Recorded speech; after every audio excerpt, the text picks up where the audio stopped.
There are many ways to tell City Council about something which is important to you. You can phone your councillor, you can meet with your councillor, you can also write a letter, send an email to their office, or you can attend a committee meeting which has an item of your concern on its agenda. It is also possible, under the right circumstances, to have your views heard directly with all members of City Council. This video can help you understand your obligations as well as the opportunity these kinds of meetings present for individuals and groups to present their remarks and be questioned about them by City Council. It all starts with the agenda. Anyone can view all the items prepared for future discussions and votes by visiting the City of Edmonton website and looking them up under Council and Committee Meetings. The agenda is often accompanied by a host of other related documents.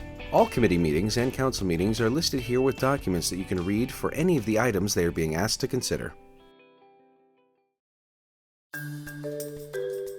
Once an item appears in the agenda, it is presented to that council meeting by the administrative staff responsible for that area of the city's business. After council hears from their administration representatives, they will hear from the members of the public or other interested groups. Before a person can appear at a public hearing, they must register to speak. They need to declare whether they are speaking for or against the item.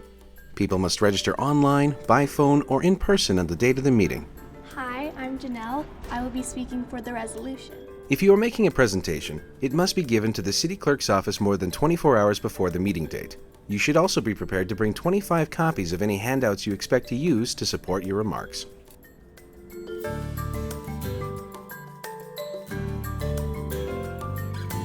City Council holds their meetings in public so that anyone can witness the decisions.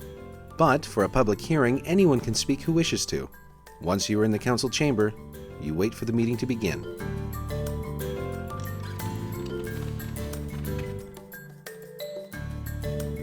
The mayor will begin the meeting by calling everyone to order.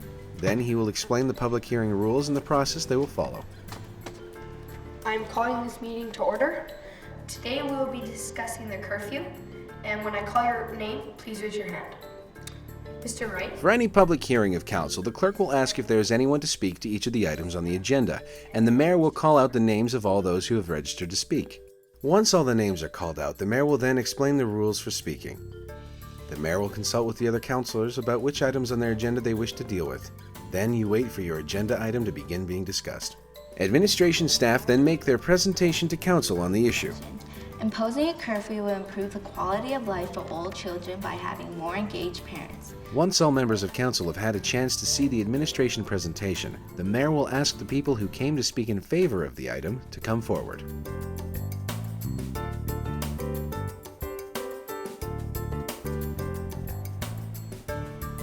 Parents need to be home with their children, so kids won't be left with grandparents, other relatives, or on their own. Each speaker is allowed 5 minutes for their remarks. The clerk operates a timer which lets everyone know when a speaker's time has ended. On the podium, 3 lights indicate your time to speak. Green stays on for 4 minutes, then turns yellow to indicate you have 1 minute remaining. The light turns red when your time is ended and you cannot continue past your allowed time. There is no time limit, however, on how long you may stay at the podium to answer questions from any of the City Council members.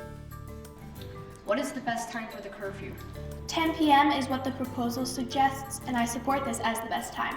The mayor coordinates this exchange, and a person may answer many questions about their remarks, be asked their opinion about the proposal, or engage with a councillor to clarify their understanding of the person's remarks. This is repeated for each person who speaks in favor of the proposed decision. They would benefit from being home earlier for their children. Next, the mayor will invite those who came to speak against the proposed decision to come forward and speak. This operates in the same way as with the previous speakers, with a chance to answer the questions following their remarks. It makes no sense putting a curfew at this time. If a person has delivered a presentation, they will usually sit down at one of the available spaces with a computer and operate the presentation. In some cases, the second person will operate the presentation while the first person gives their remarks. Do not be surprised if you don't get asked any questions about your remarks.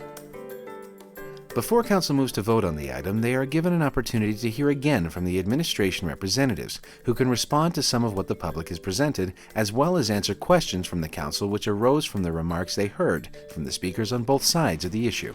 We believe this will benefit children and families for the long term. At this time, it is possible for council to deal with the issue of whether they are prepared to vote, would like to amend the proposal, or deal with any number of procedural situations resulting from both the public remarks and the presentation by administration. Sometimes this can be confusing to those who came to speak because it might appear as though council is not doing what they expect. It is important to wait for all of the discussion to conclude before council conducts their vote. Once a decision is ready for a vote, the mayor will restate the proposed decision and ask all members to use their voting buttons to indicate their decision. A bylaw must go through a series of what are called readings, in which all members of council get 3 opportunities to consider the advantages and disadvantages and then vote on the bylaw. Readings mostly happen within a single meeting if all council members wish. Third readings must happen within 2 weeks of the public hearing. After the third reading, the decision is final. Details of the discussion can be found in the clerk's minutes of the meeting, which are recorded by the clerk's office staff. The meeting minutes are also posted online within 3 days of the meeting, including audio and video recordings from the public hearing. Display the vote. The decision of council may not be what you had hoped for, but there will be no other opportunities to debate or persuade council regarding this issue following the vote. Some discussions result in council asking for the administration to take the proposal back for more consideration and may recommend changes to the proposal in light of the remarks made by members of the public. This means the item will return in a future agenda for reconsideration and presented once again. This may present another opportunity for you to give your opinions again if they choose to hold another public hearing. The office of the city clerk is always ready to help you prepare for your appearances at City Hall. Whether it is for a committee meeting, a public hearing, or a regular city council meeting, they are there to answer your questions and give you the details you need.